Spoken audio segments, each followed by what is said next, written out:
¿Aló? ¿Aló? Con Carlos Andrés Pérez.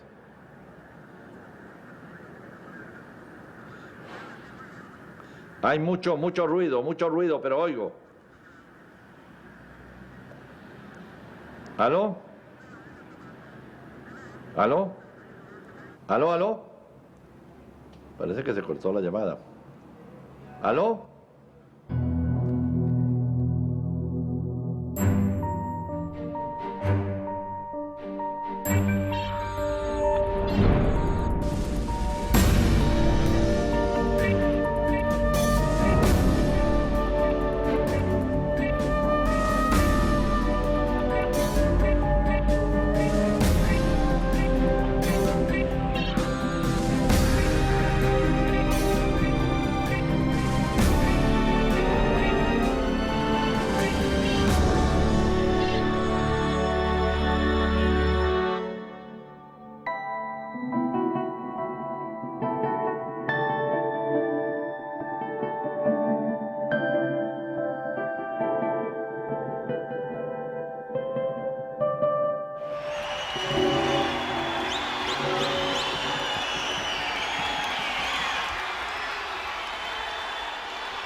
Esta vez compiten 12 candidatos por la presidencia y el favorito es Lorenzo Fernández, del Partido Social Cristiano Copey, que actualmente está en el gobierno. Acción Democrática, de tendencia socialdemócrata, vuelca todos sus esfuerzos en ganar las elecciones y regresar al poder. Cuenta con un polémico candidato. Algunos afirman que realmente nació en Colombia, pero sobre todo hay voces que lo acusan de excesos en su combate contra la guerrilla, que buscaba derrocar al gobierno democrático en los años 60 a través de la lucha armada. Carlos Andrés Pérez era un hombre de carácter y cuando le corresponde formar parte del gobierno de Rómulo Betancourt, asume el Ministerio de Relaciones Interiores y allí fue la proa de la defensa del gobierno contra el movimiento guerrillero. Y Pérez, como ministro del Interior, tuvo una actitud muy firme. La izquierda lo bautizó el ministro policía. O sea, una fama bien ganada, ¿no? Para algunos que lo honra, ¿no? Para otros, pues, la proyección del retaliador, del asesino. Pero el hecho cierto es que la subversión fue derrotada.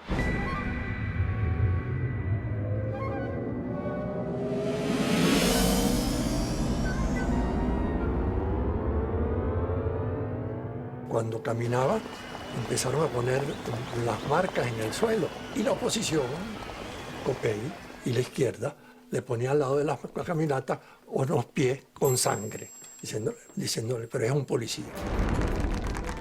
Militante de Acción Democrática por 30 años y 3 veces electo diputado.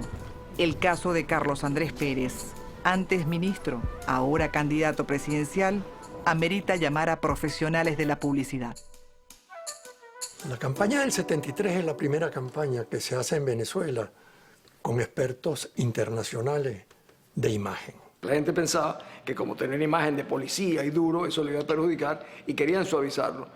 Nosotros más bien tratamos en la promoción de preservar la figura de Pérez como un hombre firme y fuerte. Es la primera campaña electoral en Venezuela en la que al candidato se le vende como un producto. Ahora, con largas patillas y camisas estampadas, emprende un intenso recorrido del país personificando su lema Democracia con energía. Todo vino de la campaña fabulosa que desde el punto de vista musical le dirigió, le organizó Chelique Saravia. Este hombre sí camina, va de frente y da la cara. Hombre pueblo, paso firme y de una sola palabra, que no equivoque camino, que nunca tuerce su rumbo. Ese hombre sí camina, va de frente y da la cara. Ese hombre sí camina, va de frente y da la cara. Carlos Andrés.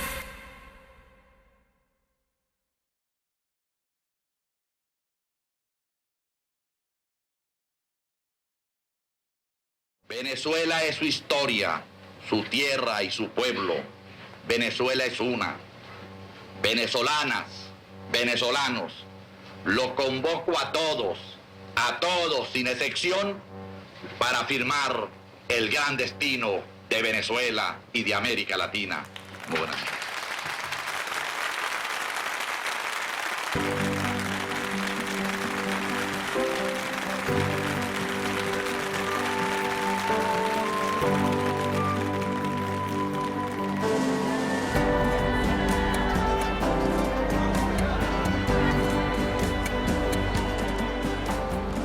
Definitivamente, Carlos Andrés Pérez comienza su gobierno con suerte. Los precios del petróleo se han multiplicado y un clima de euforia y entusiasmo se instala en el país. Los venezolanos reciben con brazos abiertos las nuevas medidas. Sueldo mínimo obligatorio, aumento de salarios y pensiones, nuevas leyes sociales, la esperanza de crecer y vivir mejor. Frente a la estructuración de las grandes industrias, se requiere la estructuración de los grandes sindicatos de industria. Trabajadores de Venezuela, trabajar es la consigna de la hora, porque estamos en el momento de arranque de la construcción de la gran Venezuela, que es el anhelo que nos une a todos los venezolanos. Manos a la obra. El gobierno no vacila en llamar a este proyecto la Gran Venezuela.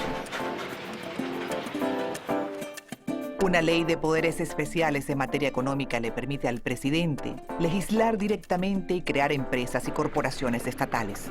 El Estado engorda porque tiene con qué. Casi que cualquier indicador que uno escoge para buscar cuál fue el desarrollo humano en esos momentos, Venezuela tuvo tasas de crecimiento enormes. O sea que sí se estaba utilizando el petróleo y el dinero del petróleo para hacer que el país progresara. Y cuando llegó Carlos Andrés Pérez a la primera presidencia, eso se potenció porque coincidió con el aumento de los precios del petróleo. Los precios del petróleo en los mercados internacionales dan un brinco impresionante. Pasaron de $2 a $14. Nunca había ocurrido una cosa parecida en Venezuela. Y el país entero se enloqueció con la entrada de aquella cosa. Claro, la principal responsabilidad era de quienes estaban gobernando, que además diagnosticó muy bien la situación, porque Pérez hizo una frase muy famosa y muy acertada. Dijo, voy a administrar la abundancia con criterio de escasez. Al final del periodo los opositores decían, no, se administró la abundancia con escasez de criterio. Pero lo cierto es que esas fueron cuestiones políticas, porque ese fue un gran gobierno que logró avanzar el desarrollo económico de Venezuela de manera importantísima. Se avanzó el Plan 4 de Sidor, que convirtió a Sidor en la siderúrgica más grande de América Latina. Al sur del río Orinoco, en Guayana, crecen los grandes complejos industriales del Estado. Otra buena parte de los recursos petroleros va para el campo. Producir comida a precios accesibles es el eterno problema de la Venezuela petrolera. Esa que con una moneda fuerte puede importar de todo.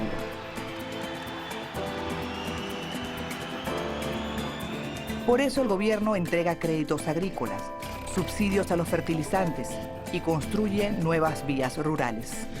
En mi gobierno, la agricultura y la cría ocupan un lugar prominente en la economía, a fin de que puedan tener participación más activa y determinante en el proceso de desarrollo socioeconómico del país, en la cual se incorpore definitivamente la población campesina al proceso de desarrollo nacional y reconoce la importancia de la función social y económica. La histórica relación de Acción Democrática con el campo se fortalece cuando el gobierno, en un gesto sin precedentes, condona la deuda de los agricultores.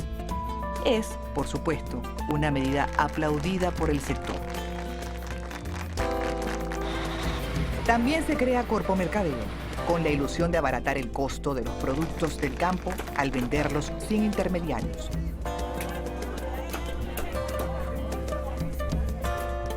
Carlos Andrés Pérez recorre el país recibiendo el apoyo del sector.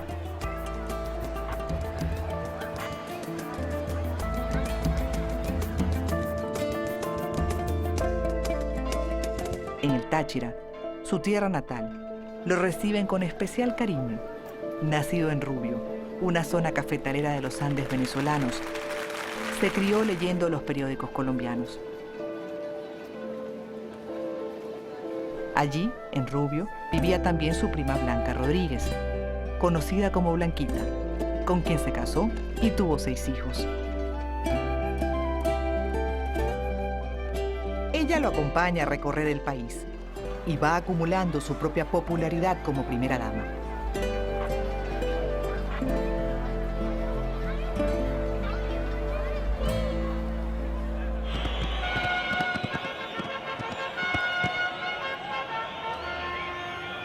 Carlos Andrés asiste a las ferias regionales y con especial afición a las tardes de toros, donde además disfruta de su luna de miel con las multitudes.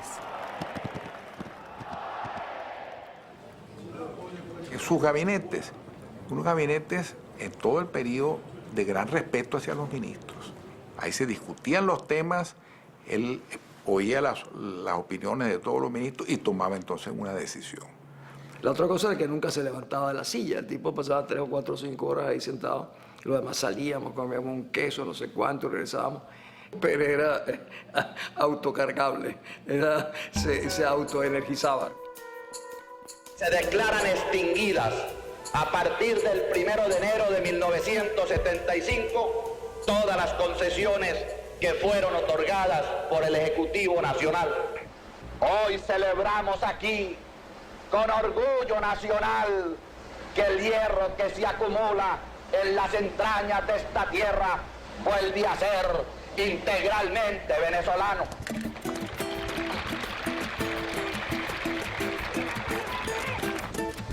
Ni la controversia política, ni la divergencia de intereses puede apartarnos de este acto de responsabilidad y de soberanía.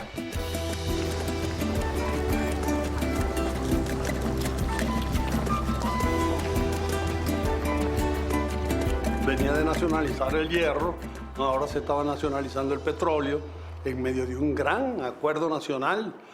Estar junto con el presidente Pérez levantando la bandera nacional, ¿no?, junto a donde está el pozo del Sumaque 1, fue algo muy emocionante.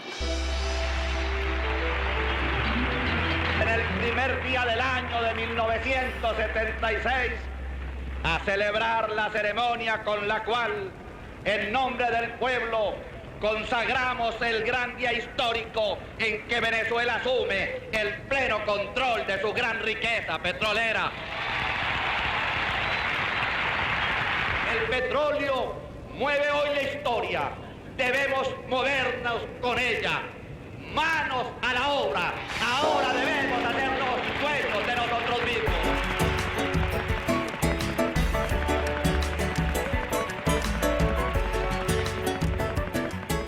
Es venezolanizar y otra cosa es estatizar. Lo que se hizo con la industria petrolera fue estatizarla. Y estatizarla con muy buen criterio, también debo decirlo. Venezuela termina así con 60 años de concesiones petroleras y se une a la tendencia de los países productores de petróleo de nacionalizar sus industrias. Ahora se crea la empresa estatal PDVSA. No fueron expropiaciones, no fueron confiscaciones, no, sino negociaciones, ¿no? El gobierno venezolano, como tenía dinero, compró a las empresas petroleras extranjeras que operaban en el país mediante acuerdos y discusiones muy serias. Y para dirigir PDVSA, el presidente Pérez tuvo el buen juicio de buscarse a un venezolano inobjetable llamado el general Rafael Alfonso Rabar, que fue una garantía de seriedad en el manejo de la industria petrolera. Y PDVSA, como casa matriz, pasó a ser una de las 5 de las 3 empresas petroleras más importantes del mundo. Venezuela era un país petrolero, pero también era un país democrático. Entonces allí las expectativas se podían expresar, se procesaban de una manera diferente que un país donde era un emirato, donde había un jeque, donde había un rey, como en Arabia Saudita, etc. Los países petroleros tienden a ser autocracias. Son momentos en que la calle vive un nacionalismo efervescente y un sincero optimismo por el futuro del país. Aunque también hay quienes advierten que la economía venezolana no está preparada para digerir tal avalancha de ingresos petroleros.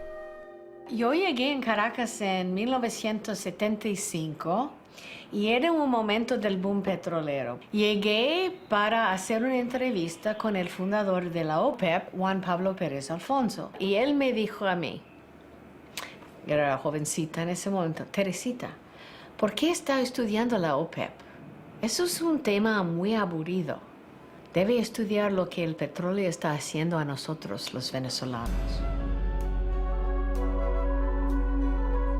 Son advertencias fundamentadas, pero el país, embriagado con el aumento del consumo y de posibilidades, no quiere bajarle el volumen a la fiesta.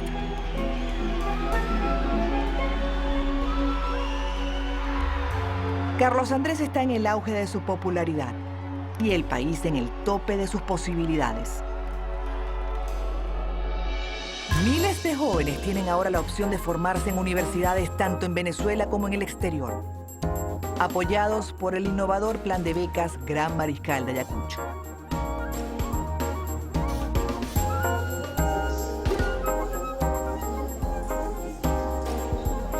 ¿Qué vas a estudiar? Voy a estudiar zootecnia, ingeniería aeronáutica. ¿Qué región de Venezuela? Margarita, en Estados Unidos, Alabama. Si usted es aceptado en una universidad de primer nivel en cualquier lugar del mundo, ese es el paso único que usted tiene que tomar. O sea, no le pedíamos recomendaciones, no le puso ninguna condición.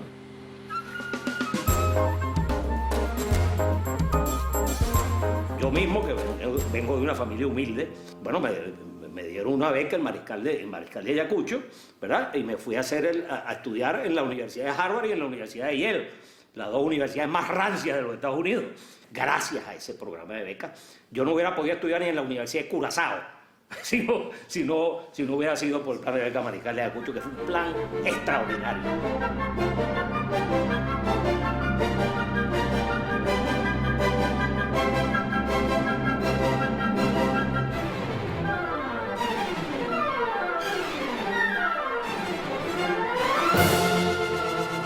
También se crea, bajo la dirección de José Antonio Abreu, un sistema de orquestas juveniles e infantiles pionero en el mundo.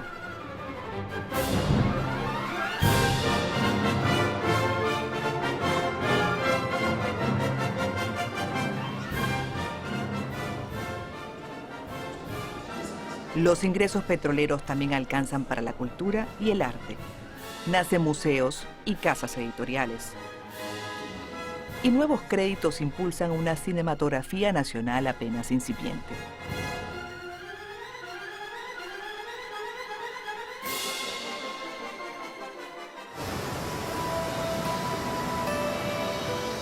La palabra ecología se abre paso en el vocabulario nacional. En 1977 se crea el Ministerio del Ambiente, el primero de Latinoamérica. Centenares de miles de hectáreas son declaradas parques nacionales o reservas forestales. El gobierno de Carlos Andrés Pérez, el que haga las estadísticas de los parques, de las áreas de parques nacionales, cómo fueron incorporadas, se va a dar cuenta que ese fue el gobierno en que se incorporó mayor superficie de áreas de parques nacionales. Ese es un logro importante en el campo de la conservación. A partir del boom petrolero del 73, los países productores han tomado la escena internacional y Carlos Andrés se coloca en primera fila. Nunca antes en la historia de Venezuela un presidente había salido tantas veces del país ni intervenido en tantos foros. Ahora se asume como líder latinoamericano. La causa democrática de Nicaragua y los acuerdos de cooperación energética en Latinoamérica son ejemplos de su creciente protagonismo. Bueno, Carlos Andrés era una fuerza de la naturaleza desencadenada, ¿no? Entonces, claro que tenía mucho protagonismo. No era un líder, digamos, que se medía, ¿no? Él se entregaba totalmente.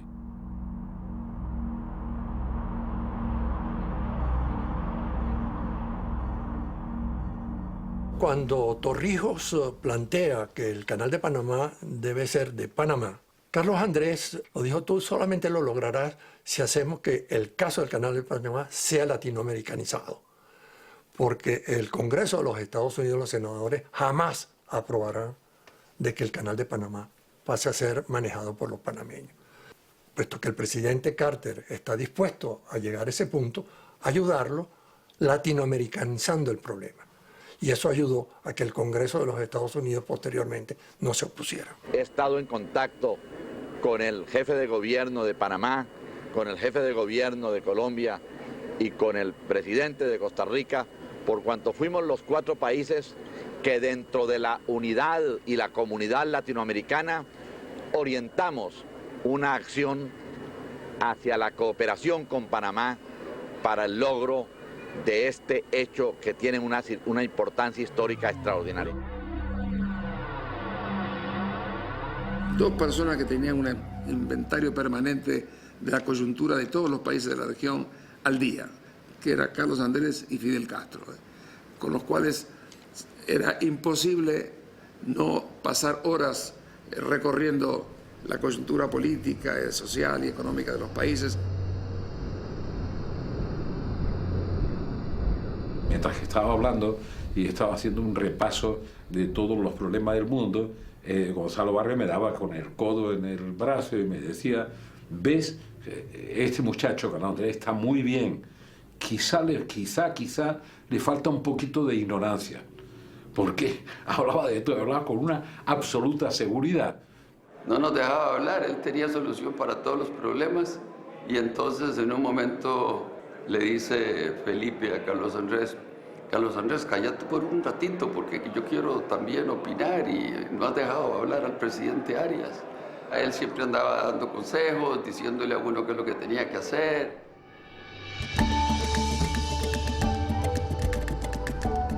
Sus viajes no solo son hacia los países vecinos, sino que recorre el mundo.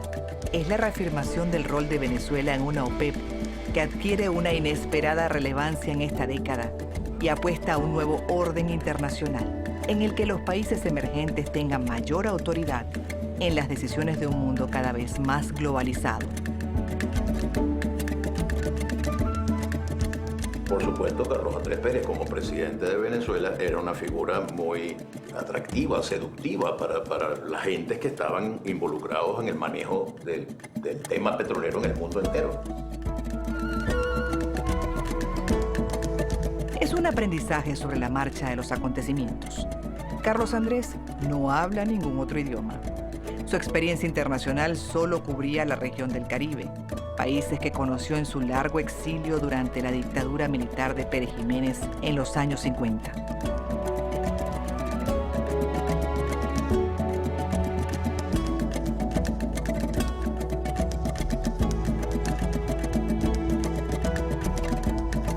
Y yo recuerdo muy bien que la entrada de Carlos Andrés Pérez en el Congreso de la Internacional era monumental, como si fuera un rey, con una gran comitiva, montones de gente detrás de él, que seguro andábamos ministros.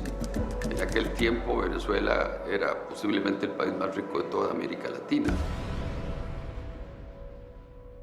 Fue a la reunión del Internacional Socialista y como anécdota se encontró con Felipe González, que tenía prohibición de entrada a España.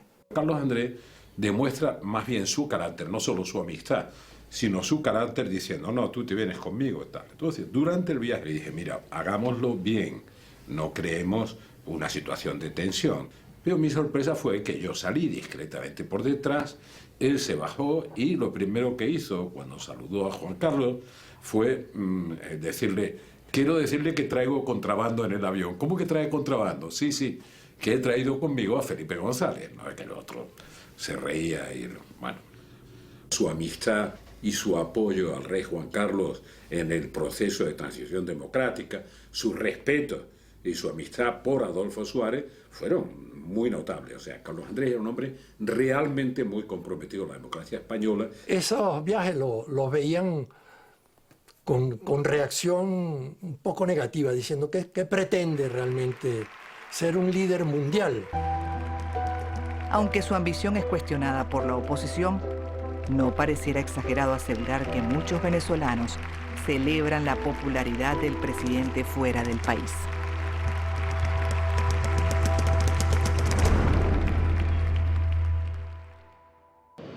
Pero el jefe de Estado no es el único que viaja. Cada vez más venezolanos pueden y comienzan a hacerlo.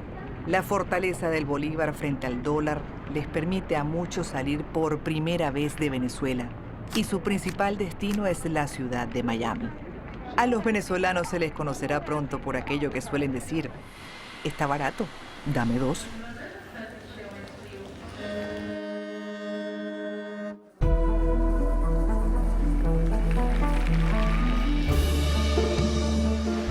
Han pasado 3 años de bonanza petrolera y el boom también se siente en la construcción de obras públicas.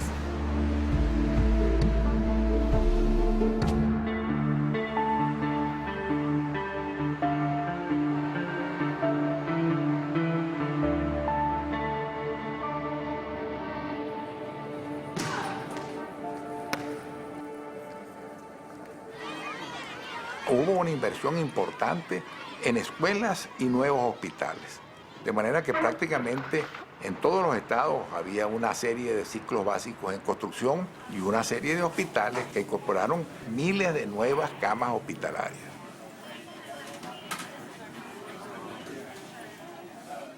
Que había una gran escasez de agua, todo el mundo clamando por agua.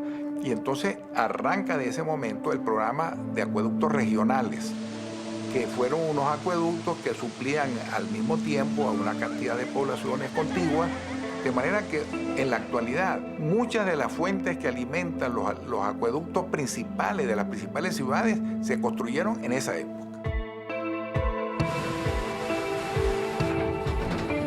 Son días en que todos pueden encontrar trabajo y las numerosas leyes y beneficios sociales le han ganado el apoyo de los sindicatos, tutelados por el partido de gobierno. Miles de trabajadores hacen vida en Guayana, convertida en el principal polo industrial y cuyos proyectos demandan inmensos recursos del Estado para mantenerse en marcha. En la capital crecen las expectativas por la construcción del metro de Caracas. Hay que tomar en cuenta de que en el primer gobierno de Pérez no solo invirtió el sector público. En el año 75, 76 y 77 son los años de mayor inversión del sector privado en toda la historia de Venezuela. El sector bancario toma vuelo y las agencias se multiplican. Recibir un crédito y montar una nueva empresa ya no es un plan inalcanzable. Aunque también surgen aventurados proyectos que en otros tiempos ni se hubieran planteado. Mira, mirar a los animalitos por la ventana, pero sin sacar la cabeza. Cuidado, mi amor, cuidado, ten cuidado. No, mi amor, acelera. Mi amor, mira qué lindo. Y aunque la producción nacional ha estado siempre protegida por altos impuestos de aduana, los petrodólares también permiten que las importaciones se disparen. Si el mundo está en plena recesión por los altos precios petroleros, Venezuela va por el carril contrario y está a la vanguardia del consumo mundial. Nadie parece pasarla mal en la gran Venezuela.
Sin embargo, la población y el tamaño de las barriadas populares no han dejado de multiplicarse en las principales ciudades del país.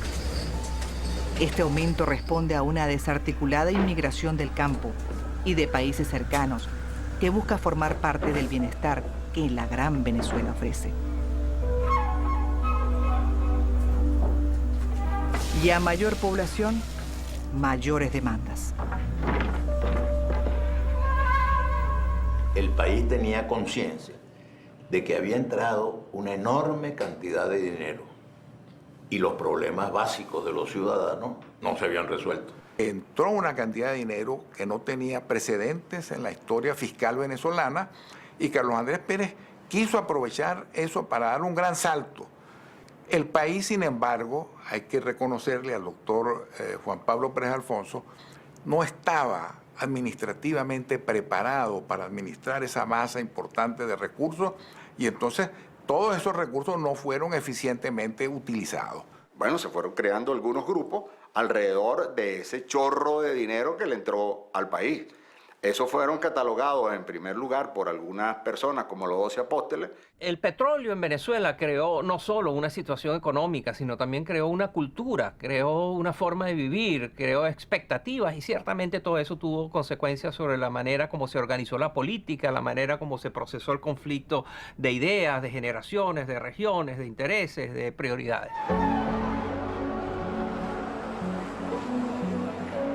Aunque los venezolanos corrientes no están al tanto, la realidad es que los precios petroleros están estancados y la producción en bajo. Pero para no frenar las aspiraciones de una sociedad que le ha tomado el gusto al crecimiento, el gobierno se endeuda aceleradamente. Una razón que los boom petroleros son tan peligrosos y el resultado es casi siempre endeudamiento es que el boom da al presidente o al primer ministro, lo que sea, la idea que puede hacer todo lo que quiere en el país. Entonces comienza a crear planes que son demasiado grandes, que implica demasiado esfuerzo del país. Era el quinto plan de la nación de Carlos Andrés y era el quinto plan de la nación de Irán al mismo tiempo. Los dos eran casi igual. Comenzaron a crear esos megaproyectos. Empezó un gigantismo en el gasto público, en el desarrollo de empresas cuyos proyectos de crecimiento tenían un problema. Tú tenías con qué financiar el inicio, pero tenías que calcular cómo voy a financiar después. Entonces eso empezó a provocar el endeudamiento.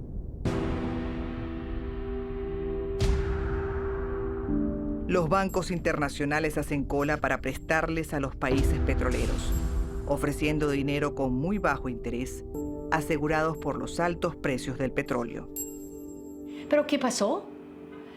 Lo que pasó, colapso de precios, como siempre, no sabemos cuándo, y alza del precio del dinero y las tasas de interés. Entonces, lo contrario que debía pasar, pasó.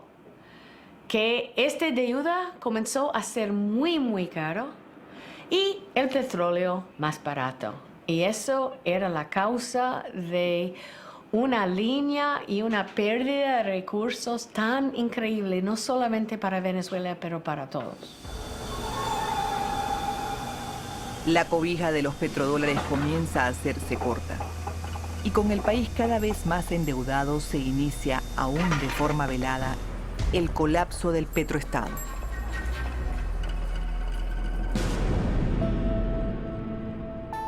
A los problemas sociales y económicos se le suman los políticos. Carlos Andrés Pérez ha construido su propio círculo de amistades. Nuevos empresarios, banqueros, personas con alto estatus social.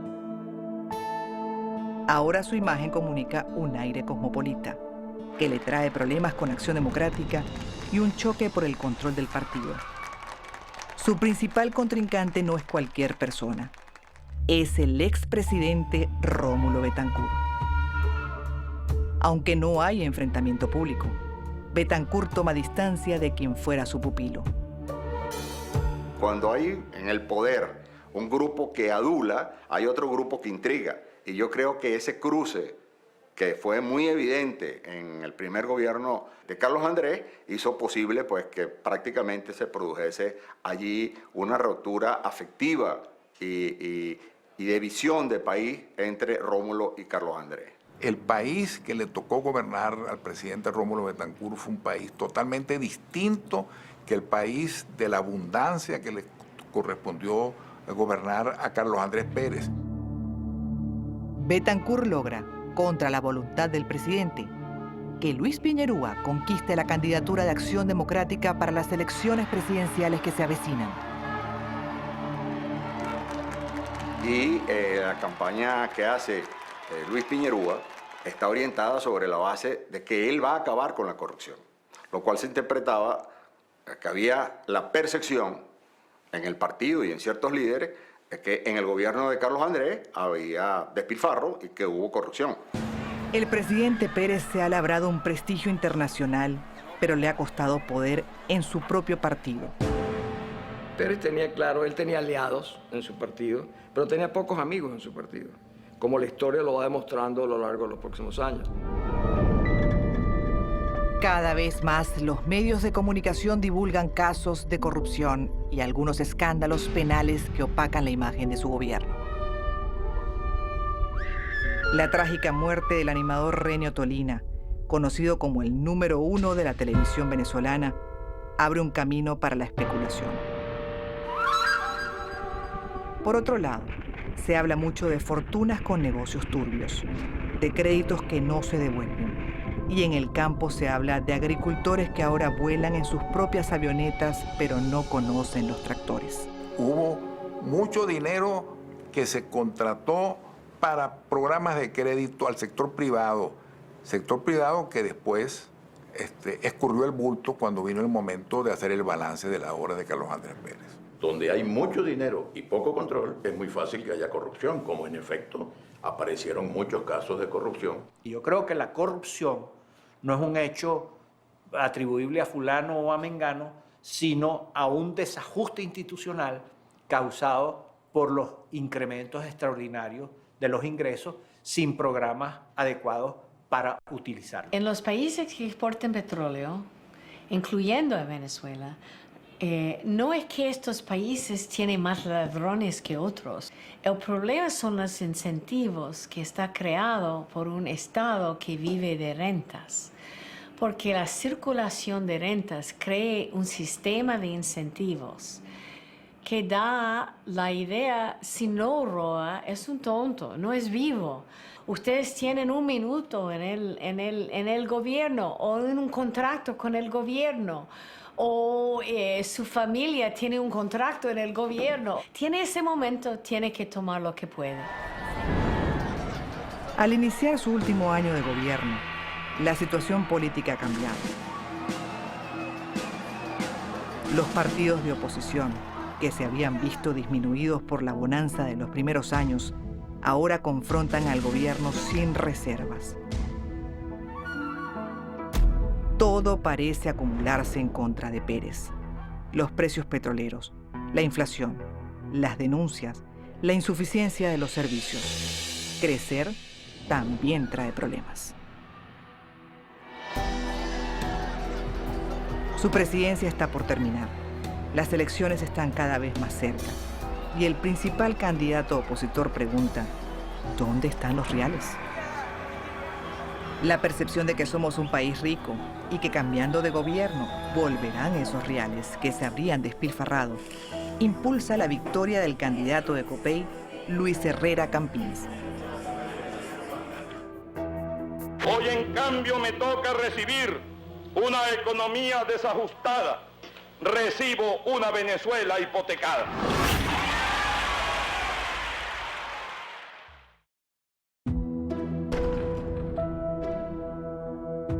Se ha cumplido una vez más un periodo democrático, caracterizado por la civilidad y el respeto a la división de poderes. También han sido 5 años sellados por un gran crecimiento de los ingresos petroleros, del poder del Estado, del nivel de vida y aspiraciones de los venezolanos, pero igualmente marcados por el derroche y los límites reales de la llamada Gran Venezuela.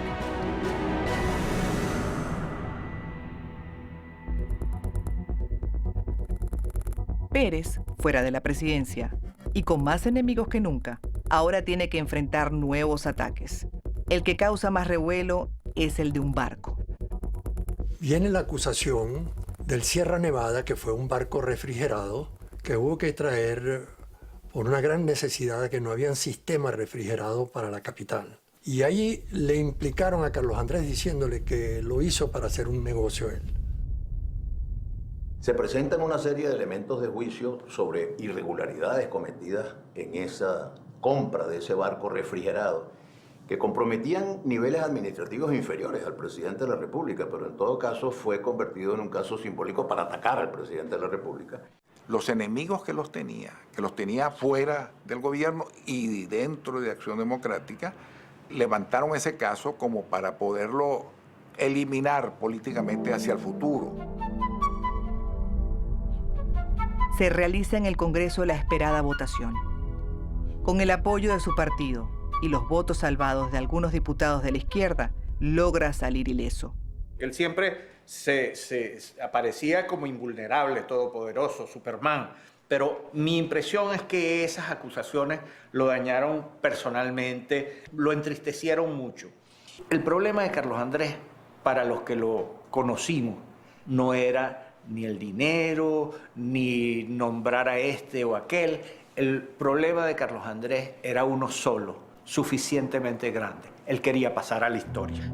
A pesar de los esfuerzos de sus oponentes, Pérez queda políticamente habilitado para poder ser de nuevo, en 10 años, candidato presidencial. Inician los años 80, una década inesperadamente difícil tanto para Venezuela como para América Latina.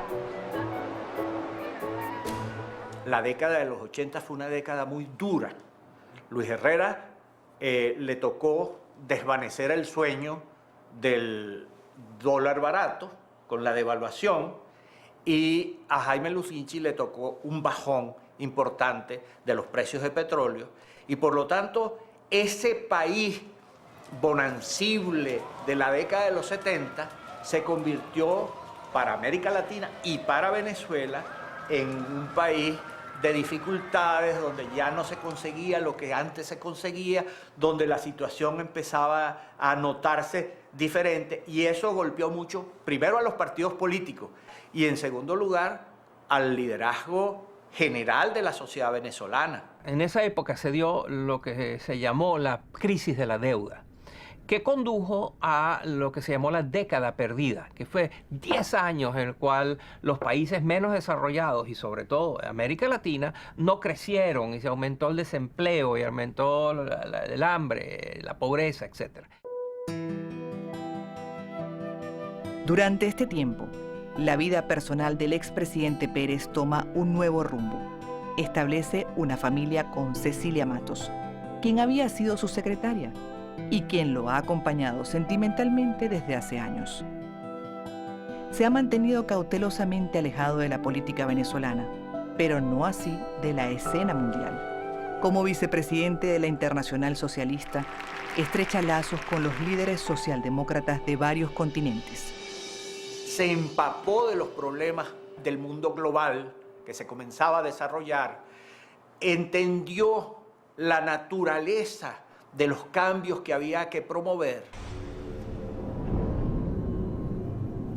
Esta convulsionada década está por terminar, y Carlos Andrés percibe una oportunidad para volver activamente a la política nacional, volver a la presidencia. Para hacerlo, primero debe ganar la candidatura dentro de Acción Democrática. Sin embargo, el presidente Jaime Lucinchi y la dirigencia del partido ya tienen candidato, Octavio Lepage, que evidentemente cuenta con el respaldo de la gran maquinaria del partido de gobierno.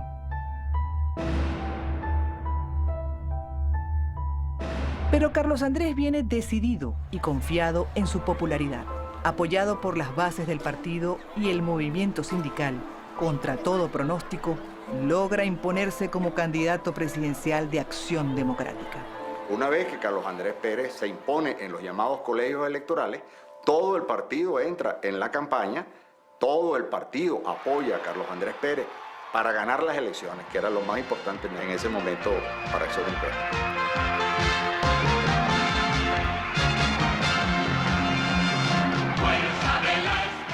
Pérez asegura traer ideas que cambiarán el rumbo del país. Ahora, no anunció medidas económicas, no anunció el plan de ajuste. El decirle uno a los venezolanos cuando uno es candidato presidencial, si yo soy presidente, yo le voy a tener que apretar el cinturón a todos porque todos vamos a tener que pagar las consecuencias de los errores cometidos anteriormente, eso no es popular. Entonces él omitió hablar de esa situación. Yo estaba, desde luego, involucradísimo en la campaña electoral y yo sentía que el discurso de Pérez fue: voten por mí para volver al 74. Mientras yo proponía una democracia nueva, él decía: regresemos al 74, que todos vivíamos también. Ustedes se acuerdan qué bien estábamos en el 74.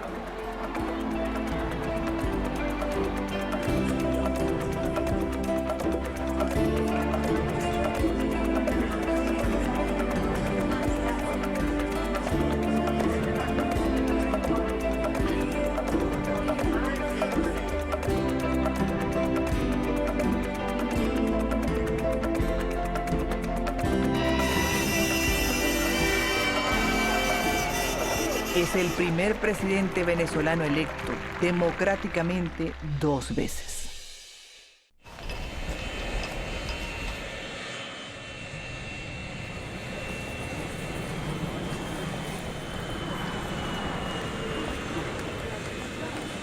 Ciudadano Carlos Andrés Pérez, ¿jura usted cumplir los deberes del cargo de presidente de la República en el ejercicio de su mandato? Sí, juro.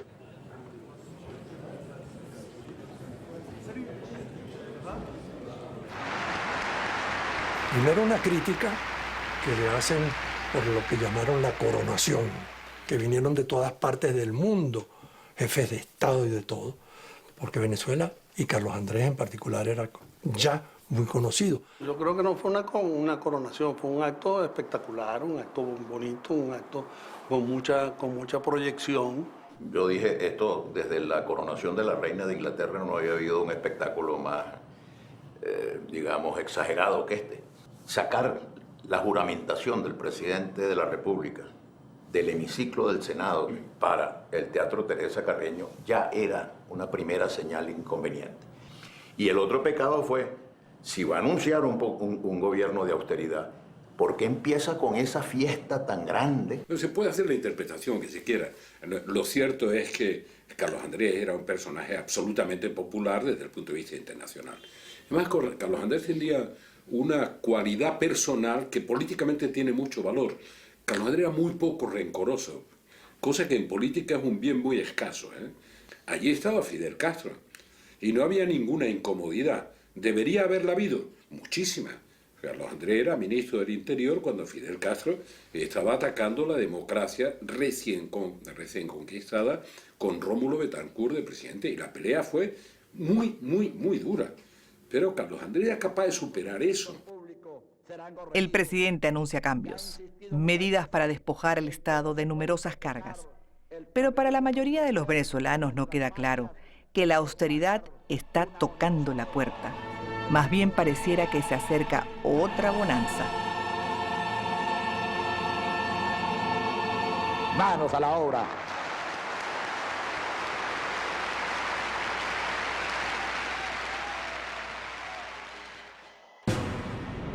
El inicio de este segundo gobierno está marcado por 2 novedades. Una es el anuncio del gabinete con la presencia de jóvenes tecnócratas sin experiencia política. Allí donde Carlos Andrés decide integrar un gabinete distinto en Venezuela. Un gabinete con muy pocos políticos y más bien muchos técnicos y profesionales. Y eso comenzó a crear ruido. Algunos dirigentes de Acción Democrática se preguntaban, bueno, ¿y cómo es que el partido no tiene una cuota adecuada dentro del gobierno? No tiene una cuota de ministros más importante. Yo no tenía ninguna vinculación política, ni con Carlos Andrés Pérez, ni con Acción Democrática, ni con nadie. Yo era un académico puro. Además, él nos veía a nosotros como la generación Ayacucho.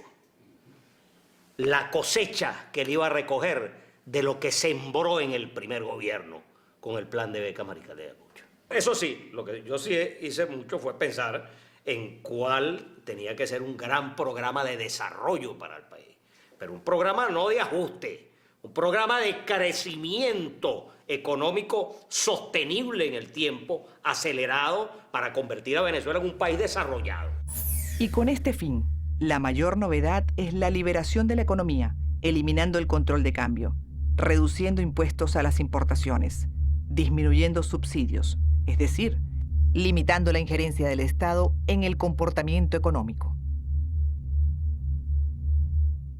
El Gran Viraje es un programa para la democracia y para el ciudadano, es decir, para mejorar tanto como se pueda la calidad de vida de todos los venezolanos.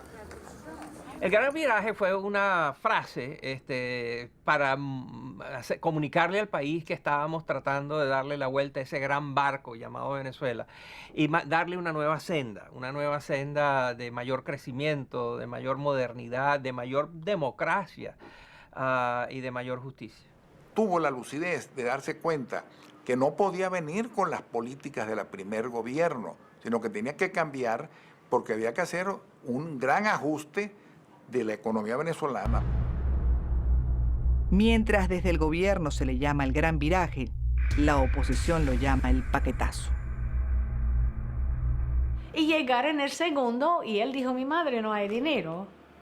Y entonces ustedes, y además los pobres, tienen que pagar. No los ricos, pero los pobres.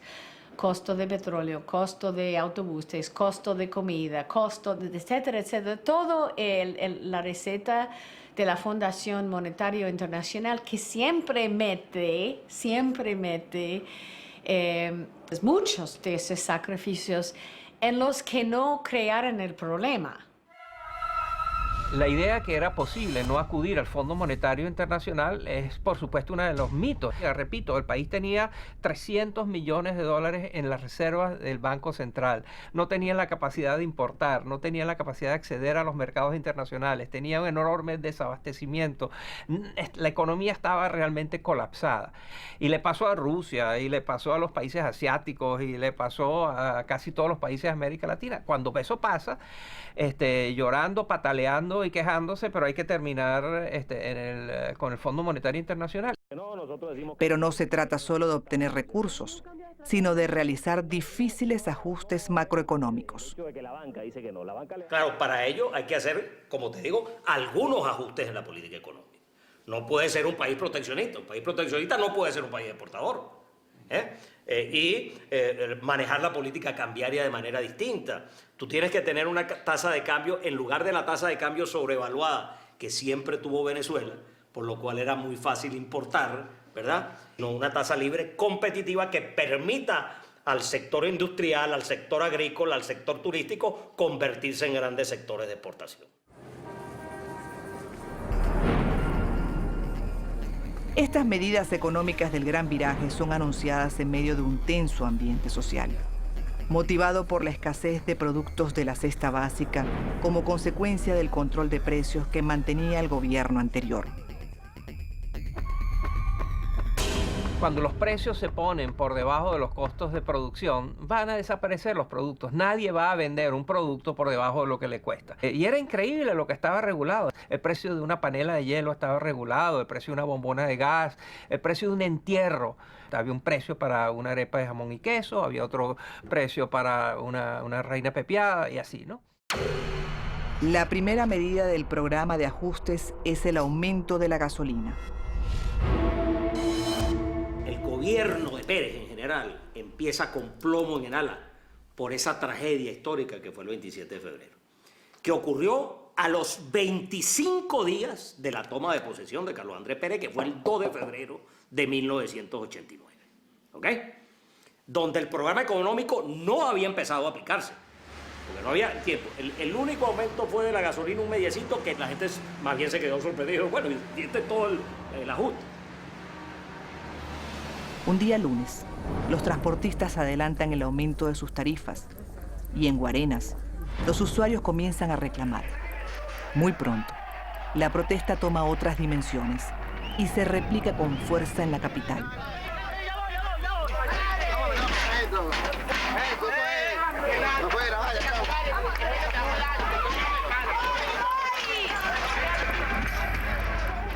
Lo que ocurre es inédito. El gobierno no reacciona, no aparece. Ante la falta de información oficial, los medios de comunicación transmiten los disturbios abiertamente.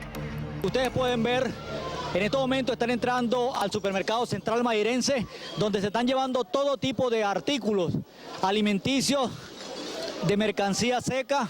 La situación, ustedes pueden ver, la gente también ha saltado la parte de la carnicería. El martes 28 continúan los saqueos y solo es en la tarde que se impone un toque de queda.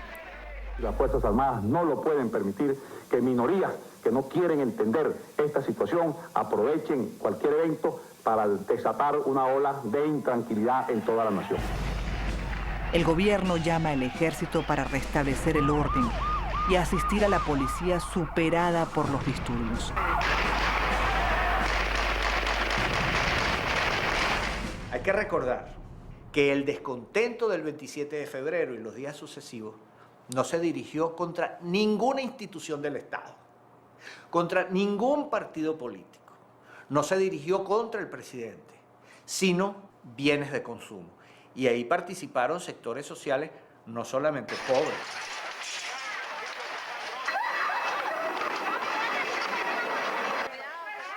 Más de 300 venezolanos fallecen en el llamado Caracazo. El mito de la democracia excepcional de Venezuela en América Latina se derrumbó. También había pobres, también había escasez, también había problemas, también había descontento, también la década de los 80 había hecho su oficio de erosión en la fe popular, que ciertamente marcaron una época, marcaron el gobierno y marcaron la historia de Venezuela.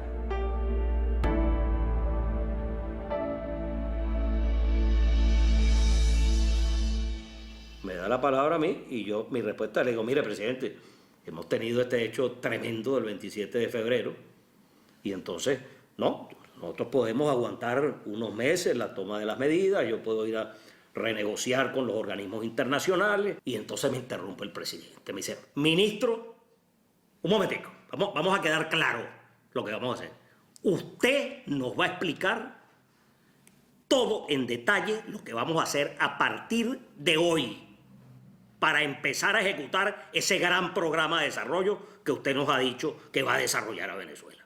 Yo no voy a esperar un minuto más, ¿verdad? Porque después de esto se me van a montar encima todos los intereses creados en Venezuela que van a tratar de sabotear a este gobierno definitivamente.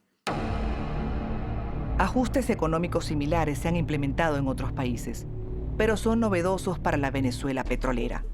El mismo presidente debe ahora desandar el camino que moldeó años atrás. Pérez adoptó una estrategia de shock. Se estaban tomando medidas para diversificar la economía y para liberalizar la economía después de muchos años de estatismo, de control absoluto de la economía por parte del Estado. Él trató de hacer muchas de las cosas que Venezuela tiene que hacer. Su problema era la forma de hacerlo. Y Carlos Andrés comprendió que el país tenía que ser productivo, tenía que reconvertirse, modernizar su economía, modernizar su fiscalidad, enfrentar los problemas reales de esa tremenda crisis de los 80, que se llamó en América Latina la década perdida. Entonces, eso había que corregirla y lamentablemente iba a pasar por un ajuste de corto plazo, un ajuste de 6 meses, pero esos 6 meses iban a ser dudosos. Un viraje tan desafiante como el que se avecina requiere del consenso nacional. Lo que parece cuesta arriba, porque hasta en el entorno cercano a Pérez se han abierto fisuras. La escogencia que él hizo fue con estos jóvenes técnicos que eran muy calificados, pero que evidentemente muchos de ellos eran anti-ADECO. Y eso lo sintió inmediatamente el partido. Era necesario un programa de ajuste, pero la cuestión de presentarlo como algo que tenía que ser de choque, allí el partido tuvo sus reservas y pidió gradualidad. Se hizo de esa manera porque se pensaba, para decirlo en términos más claros, que los tragos amargos hay que tomárselos rápido. Una de las grandes sorpresas mías en el gobierno era ver cómo grupos dentro de Acción Democrática eran más hostiles al gobierno y más rechazaban y repudiaban las reformas que la oposición muchas veces. Comenzó una lucha fratricida dentro de Acción Democrática entre lo que se llamó en aquel momento el perecismo y el lucichismo, que llevó al partido a un estado de intolerancia mutua. Yo creo que eso le hizo un daño terrible al partido y creo que también a la democracia venezolana. Pero la verdad es que fue toda una generación de venezolanos que repudió estas ideas. Y es que estos ajustes significan que las empresas privadas cuenten con menos apoyo del Estado y se obliguen a ser más competitivas, que los trabajadores organizados asuman reducciones de personal, que los partidos políticos acepten una menor burocracia estatal. Por supuesto, nada de esto es sencillo. Yo creo que este programa necesita apoyo político, que hay que construirle apoyo político. Me dijo, mire, ministro, ocúpense ustedes de hacer lo que tienen que hacer, que yo me ocupo de apoyarlos. Él tenía un punto de caudillo, ¿eh? Él tenía un punto de decir, bueno, que la energía personal es capaz de superar obstáculos por muy fuertes que sean. Me dijo, mire, Fernández, este programa no lo podemos hacer en América Latina, sino dos gobernantes. El general Pinochet en Chile, por la fuerza de sus bayonetas, y yo aquí en Venezuela por la confianza que el país tiene en mí.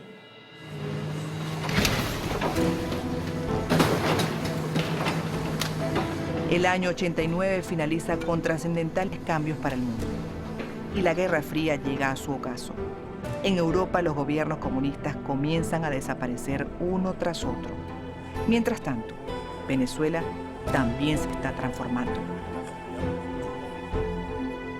Y Pérez no quería solamente la reforma económica, sino la reforma política, la descentralización avanzada del país, la elección directa de los gobernadores, ¿verdad? Y de los funcionarios públicos, ¿verdad? Reformas verdaderamente democráticas para el país. Bueno, la primera que puso el grito en el cielo y que se opuso a eso fue Acción Democrática, ¿verdad? Porque el presidente de Venezuela, los gobernadores los nombraba el presidente siempre a dedo. Hoy continúo mi recorrido por diversos estados de la República para hacer acto de presencia y ser testigo de la juramentación de los primeros gobernadores electos por votación popular en Venezuela. Me hacen entrega de una gobernación que es la meca, así como la mayoría de las gobernaciones del país, que es la meca de una burocracia ineficaz y parasitaria y llena de vicios y entrabamientos. Por primera vez en Venezuela, el presidente debe compartir el poder con gobernadores de otros partidos políticos. De tal manera que se creó una nueva geografía política. Y yo debo decir que nosotros tuvimos siempre un respaldo abierto, claro, definido de Carlos Andrés Pérez, sin distinciones de partido ni de nada. Los gobernadores copellanos no nos podemos quejar, ¿no? Y los del MAS tampoco, y los de Causa R tampoco, porque había para todos los gustos. La agricultura es una parte esencial, estratégicamente fundamental para consolidar la soberanía del país y para garantizar el desarrollo de su economía. Ustedes, campesinos, ustedes, agricultores, todos de Venezuela, son un pivote y un factor central para la modernización de nuestra patria. ¡Manos a la obra! ¡Manos a la obra! El gran viraje también llega al campo. Es cierto, durante años ha sido apoyado con importantes subsidios y ahora, La nueva política obliga al Estado a disminuir las ayudas y a los productores a ser más eficientes y competitivos.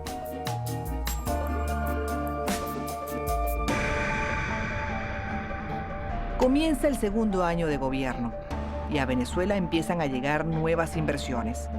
Se crean nuevos puestos de trabajo y la inflación retrocede.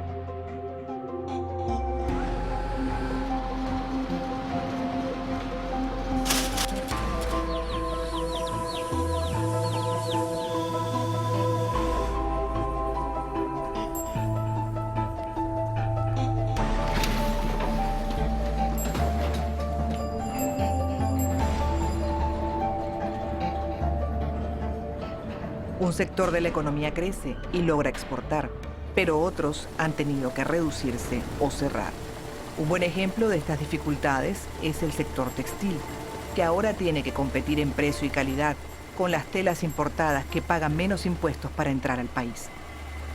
Ya yo había aprendido el discurso que me decían. Primero me felicitaban, segundo nos decían lo importante que eran esas reformas, tercero nos decían que ellos tenían todo el apoyo de las reformas y después me pedían una excepción para su industria, porque siempre toda su industria eran estratégicas y que a ellos no les tenía que tocar las reformas, ¿no?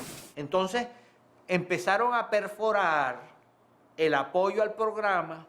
Unos porque iba muy rápido, otros porque iba muy lento, otros porque favorecía este sector, otros porque desfavorecía este sector. Un sector acostumbrado a las políticas de protección, a esa Venezuela rentista, ¿verdad?, que protegía las industrias con prohibiciones de importación, con aranceles del 150%. El sector privado quería continuar con ese mercado cautivo y no entendió en las primeras de cambio el mensaje de que no, esta política los va a favorecer a ustedes porque ahora les va a ampliar el mercado. Los que sean buenos de verdad, se van a convertir en exportadores. Pero pasar de la teoría a la práctica es como una carrera de obstáculos. Las fuerzas sindicales que habían promovido el regreso de Carlos Andrés resienten que su poder adquisitivo tarda en recuperarse, aunque diferentes planes sociales ayudan a paliar el aumento en el costo de la vida.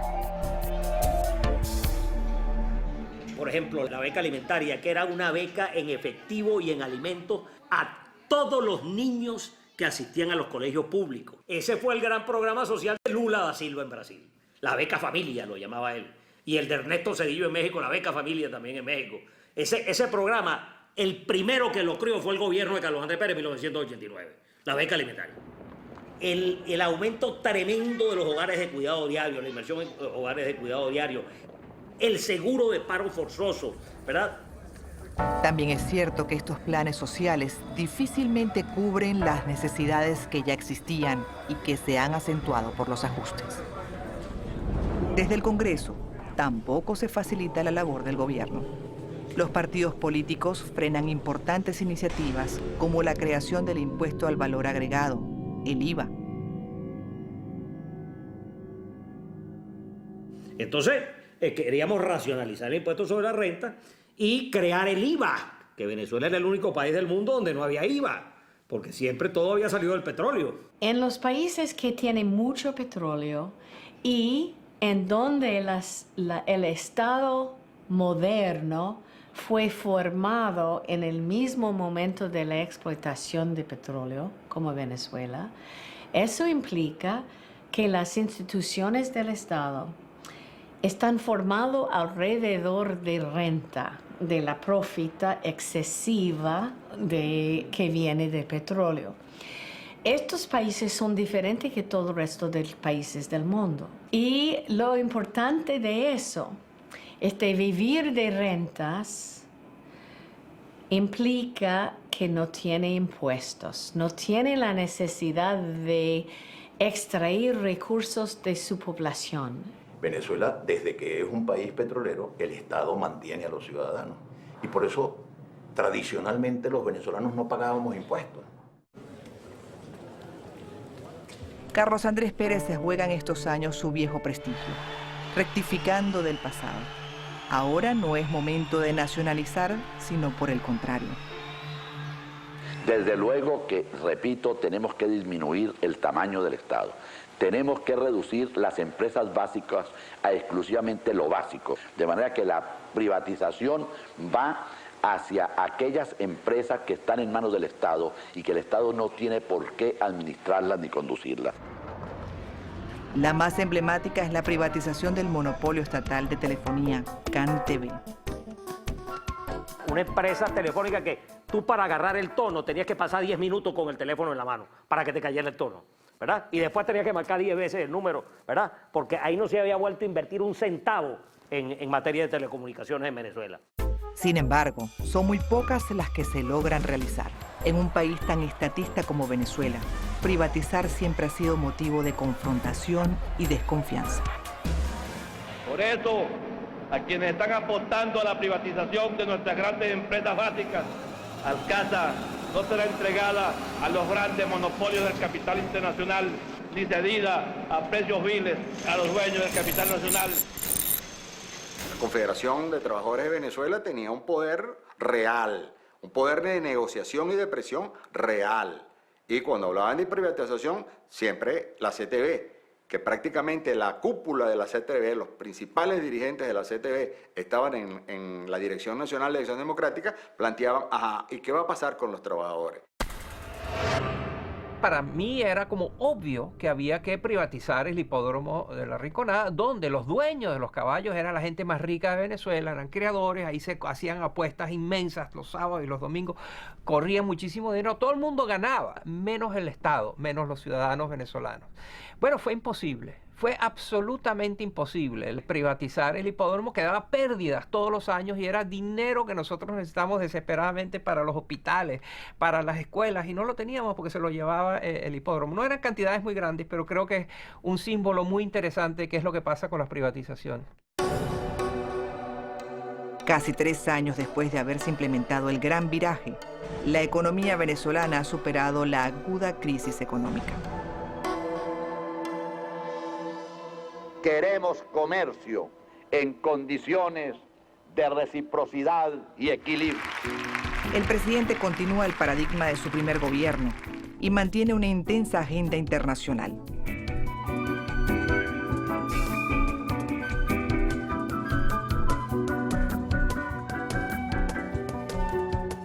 Él participó mucho en todos los conflictos de Centroamérica.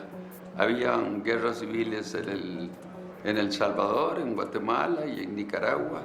Él se involucró mucho con todos los presidentes y por supuesto que apoyó mucho mi plan de paz. Le tenían tal respeto, tanto los guerrilleros como el gobierno de El Salvador, porque la gente lo veía como un conciliador, que no lo veían de un lado o del otro, y ayudaba igual a ambas partes. Pero su prestigio en el exterior y los buenos números en la economía no se traducen en popularidad. La vida cotidiana es más urgente que los objetivos macroeconómicos. Yo creo que la gente votó por Carlos Andrés, esperando una Venezuela de bonanza, una Venezuela que las cosas llegaran muy fácil y rápido. En un programa de ajuste, tal como estaba planteado, se puede obtener crecimiento económico, pero llega un momento en que la gente dice, bueno, yo no voté por esto. ¿Por qué, habiendo crecido, el descontento se esparció? Las crisis son duras, son terribles, y los programas sociales no las compensan completamente. Eso por una parte. Pero por la otra, porque los programas de cambio, de ajuste económico exitosos, tienen un requisito: que el partido del presidente apoye al presidente. Pero institucionalmente, él menospreció a Acción Democrática, menospreció a COPEI, menospreció a la Cámara de Diputados, menospreció al Senado. No, él creía que todo iba muy bien y, entre comillas, iba bien. No sabíamos hasta cuándo. Y no midió Carlos Andrés la importancia del soporte y del apoyo político indispensable para que un programa tan duro y tan serio como ese pudiera durar. Fue una política comunicacional que no logró transmitir con claridad todo cuanto iba a ocurrir y todo lo que se buscaba, cuál era el objetivo final. En realidad, en el gobierno no se sabía que la política es comunicación. No que la política tiene que estar acompañada por la comunicación, sino que la política es comunicación. Y por eso hubo una falla sistemática en materia de comunicación.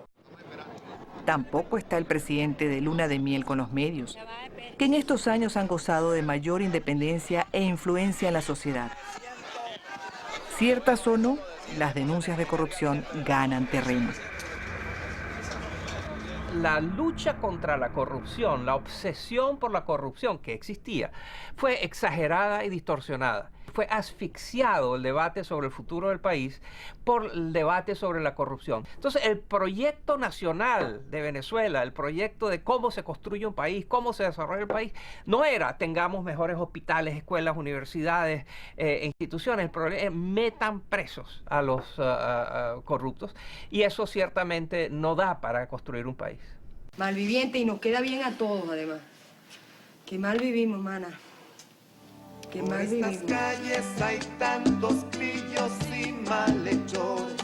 La telenovela Por estas calles, la más exitosa de la temporada, divulga la idea de un país abatido por la corrupción y una crisis moral en la política nacional. Andas diciendo lo que tú piensas. Al hombre bueno le ponen precio a la cabeza.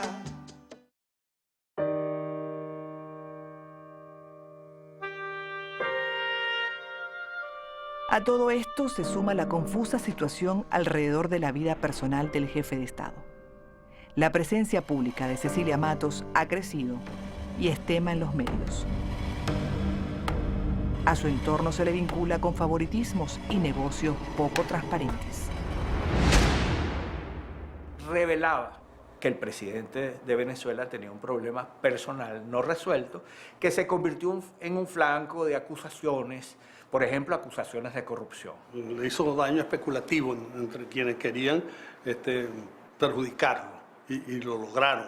Una relación muy complicada y yo creo que es muy negativa, primero que todo, para estas dos señoras, para la familia de Blanca Pérez y sus hijas y para la familia de Cecilia Matos, que después de todo era el presidente de la República, y los jefes de Estado tienen una responsabilidad más allá de lo personal, que es preservar la forma.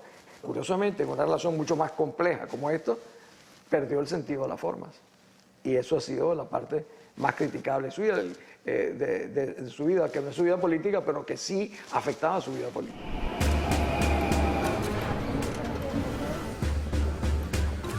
Su tercer año de gobierno está por terminar. El radical viraje del presidente Pérez y hasta su propia personalidad le han ganado importantes adversarios. Los de mayor peso mediático son un grupo de intelectuales, periodistas y líderes de opinión a quienes se les conoce como los notables, y abogan por una constituyente para cambiar de gobierno. También hay rumores de que hay en marcha un golpe de Estado. A Carlos Andrés se le informa de esto.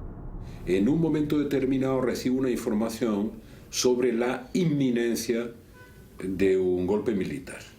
Pues naturalmente le digo a Carlos Andrés, oye, debería hablar contigo, el tema es preocupante. Claro, él se da cuenta inmediatamente, sin que le diga nada. Yo te mando a una persona, pero no te preocupes. Si estás pensando en algo como lo que yo imagino, no pasa nada, ¿no? Le dije incluso que había tenido acceso a algunos de los informes que le pasaban a él y tal. Me dijo, bueno, Osvaldo, le di un golpe a la mesa. Yo tengo las Fuerzas Armadas aquí, en este puño, aquí. Tengo más experiencia que tú, me dijo. El presidente viaja a Davos, en Suiza, al Foro Económico Mundial. Pero la noche del 3 de febrero, a su regreso, solo puede dormir una hora. Su ministro de Defensa lo llama para anunciarle que está en marcha un golpe de Estado comandado por el ejército.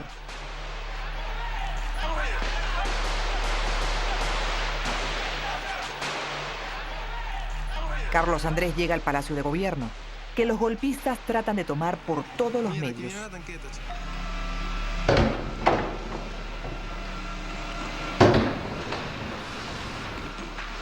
El presidente y un puñado de escoltas responden a los ataques desde el despacho presidencial, violentamente atacado. También la casa presidencial, donde permanece su familia, es asaltada con ametralladoras y morteros. Mira, póngase bronce 11. Carlos Andrés logra, desde la televisora Venevisión, dirigirse al país. Pretendieron por sorpresa tomar el Palacio de Miraflores y la Casona. El movimiento subversivo, antipatriótico, está siendo controlado. Me dirijo a todos los venezolanos para que juntos repudiemos este hecho. Carlos Andrés Pérez regresa a Miraflores y acuerda la rendición de los alzados.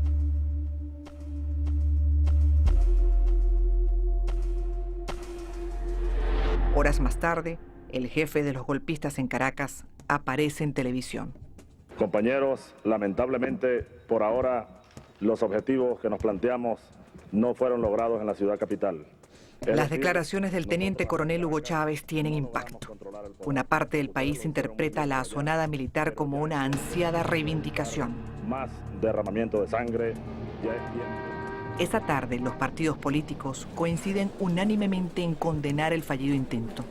Y no era admisible que un grupo de oficiales se apoderaran de unos tanques de guerra en una madrugada y le entraran a cañonazos a la casa donde vivía la familia del presidente de la República y al Palacio de Miraflores para asaltar el poder. Entonces yo, como líder de la oposición, sentí que mi obligación era salir a decir, cuidado, esta no es la vía.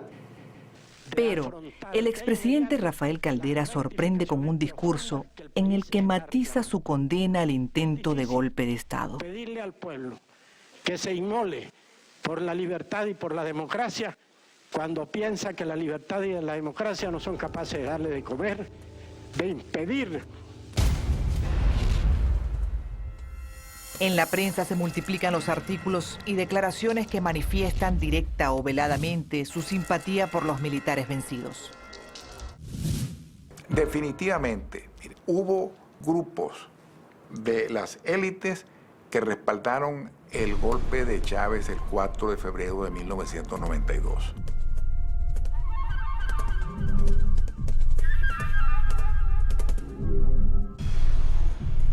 Aunque el golpe militar fracasa, dejando decenas de venezolanos muertos, los sectores opositores a Pérez parecen haber ganado más ímpetu para exigir rectificaciones y hasta un cambio de gobierno.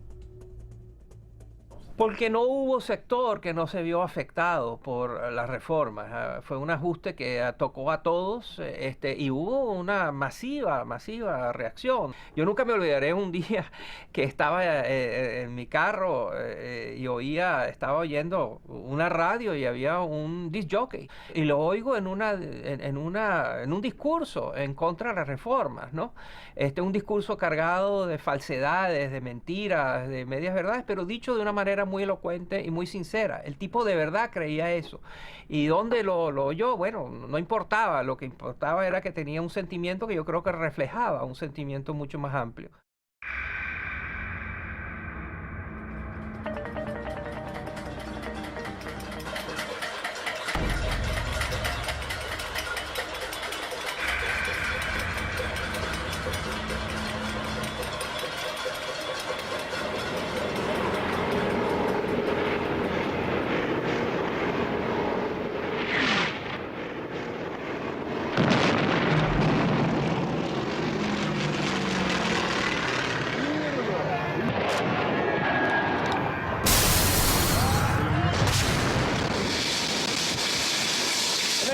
Señores, ustedes pueden observar cómo acaba de caer un cohete cerca del Palacio de Miraflores. Sin embargo, y gracias a Dios no hemos sufrido daños, pero parece que una de las partes del Palacio de Miraflores sí sufrió bastantes daños, uno de los muros.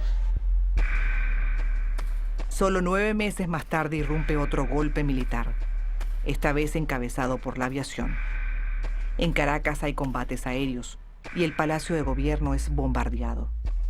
Ese mismo día, la insurrección es derrotada, pero queda un saldo de más de 100 muertos y cuantiosos daños materiales en la capital.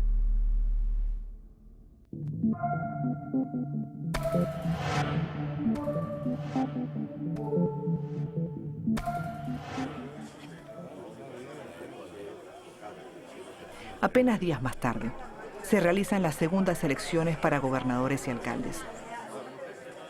Acción Democrática pierde algunas gobernaciones y responsabiliza a la política del presidente Pérez por esta derrota. He defendido la majestad de la presidencia de la República frente a las bombas, frente a la metralla y frente a la infamia. Es un momento para la unidad. Busquemos lo que nos vincula y desechemos lo que nos separa. Que no sea la agresión ni el odio lo que campé en 1993, sino el encuentro, el debate sano y los acuerdos y realizaciones que tenemos planteados. Manos a la obra.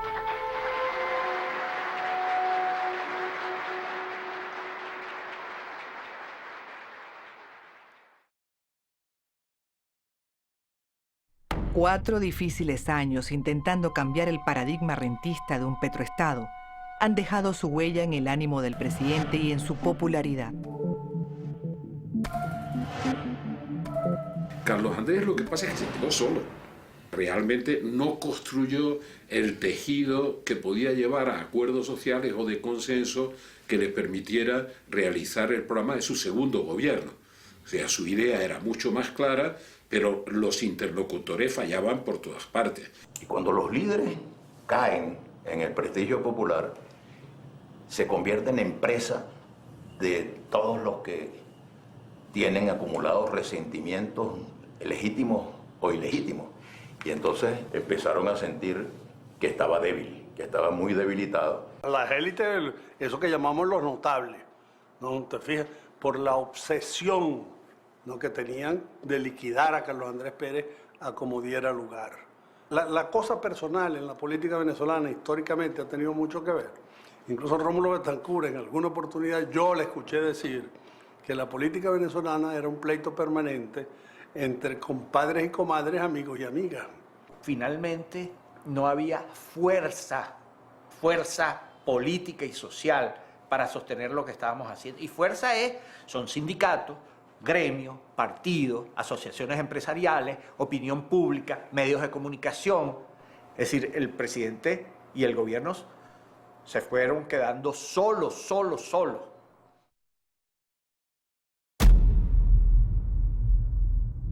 En marzo, el fiscal general de la Nación inicia una acusación directa contra la presidencia de la República por el uso indebido de 250 millones de bolívares de la partida secreta. Y ese caso, que fue a comienzos del gobierno de Carlos Andrés, durmió hasta que políticamente los factores que querían a Carlos Andrés Pérez fuera del gobierno decidieron que era el momento oportuno para utilizar ese expediente y lograr su objetivo. Sus defensores aseguran que la acusación carece totalmente de base jurídica, pero el ambiente político del país no lo percibe así.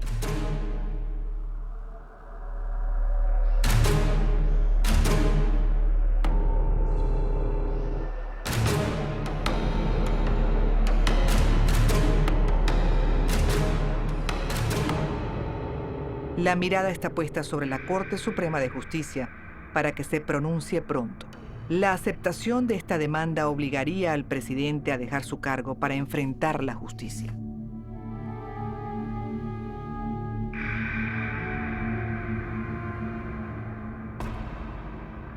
Carlos Andrés reúne a su gabinete en el Palacio de Miraflores. Esperan juntos los resultados de una histórica votación. Hay quienes le han aconsejado no renunciar en ningún caso. El presidente cree en su buena estrella. Una llamada telefónica termina con el suspenso. Con una mayoría de 9 votos y 6 abstenciones, la Corte ha tomado su decisión.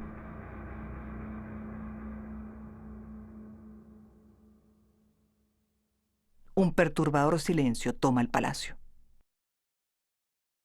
Horas más tarde, le habla la nación. Me dirijo hoy a todos mis compatriotas. El pasado 9 de marzo, en mensaje dirigido a la nación, expliqué minuciosamente la forma y las razones por las cuales se tramitó una rectificación presupuestaria de 250 millones de bolívares con cargo a los servicios de inteligencia y seguridad del Estado. Fue una explicación precisa y clara. Esta decisión de la Corte Suprema de Justicia, no la juzgo, será la historia, implacable en sus veredictos, la que lo hará más adelante. No tengo inconveniente en confesar que hubiera preferido otra muerte.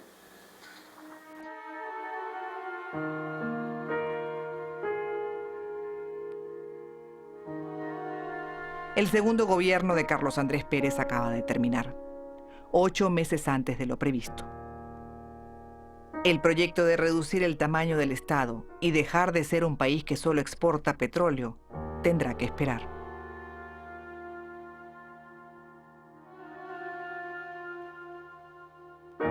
Él aceptó la decisión del Tribunal Supremo de Justicia, que fue una votación muy dividida, muy peleada, y se quedó por fuera, pues.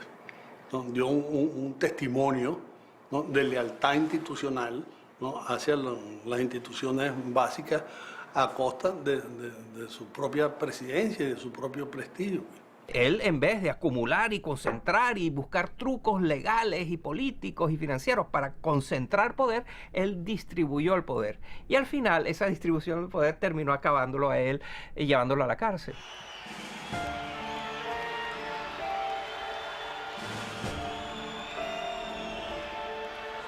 Si 4 años antes una mayoría de venezolanos lo había llevado de nuevo a la presidencia, ahora una cautelosa calma acompaña esta inédita situación.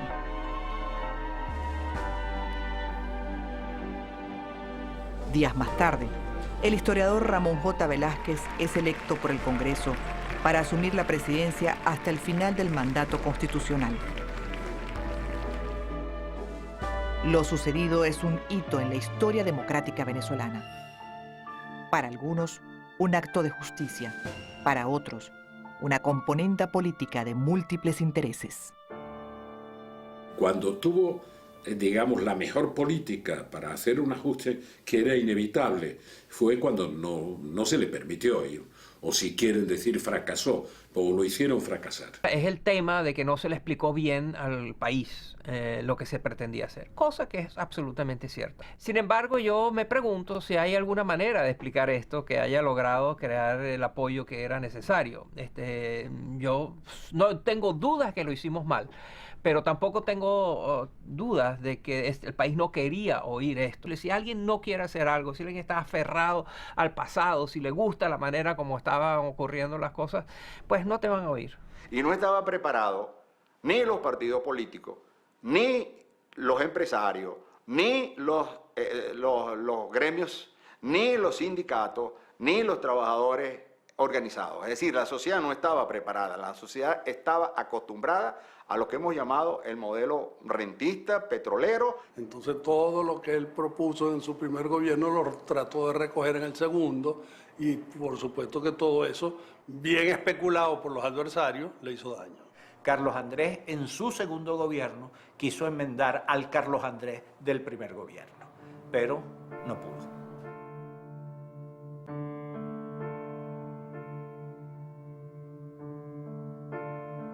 Definitivamente es un animal político, querido y rechazado. Ha gobernado el país durante casi 10 años de su vida. Pero han sido 2 periodos tan diferentes que cuesta creer que ha sido el mismo hombre quien los ha liderado. Los 2 gobiernos de Carlos Andrés Pérez han dejado una huella profunda entre los venezolanos, pero también preguntas que aún nos quedan por responder. ¿Puede un país recibir inmensos ingresos petroleros y no convertirse en un petroestado más? ¿Acaso son los líderes más necesarios que las instituciones? ¿Quién responde por los errores de un país? ¿El presidente? ¿Las élites? ¿Los ciudadanos que votan? ¿Estamos preparados los venezolanos para asumir una responsabilidad compartida entre ciudadanía y Estado? Aunque esta historia es aún reciente, ha transcurrido el tiempo suficiente para entender que estos dos gobiernos, estos dos intentos, no deberían haber pasado en vano.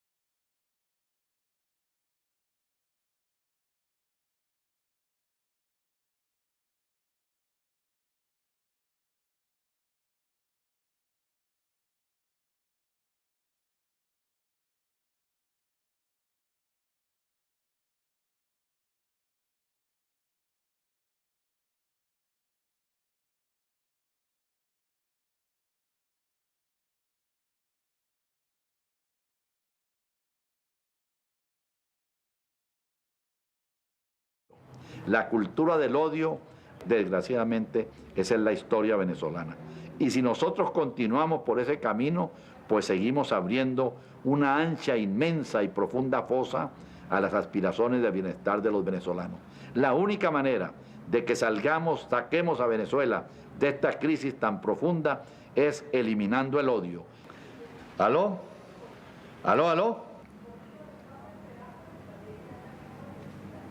¿Aló? Como que estaba hablando para nadie. Se había cortado el...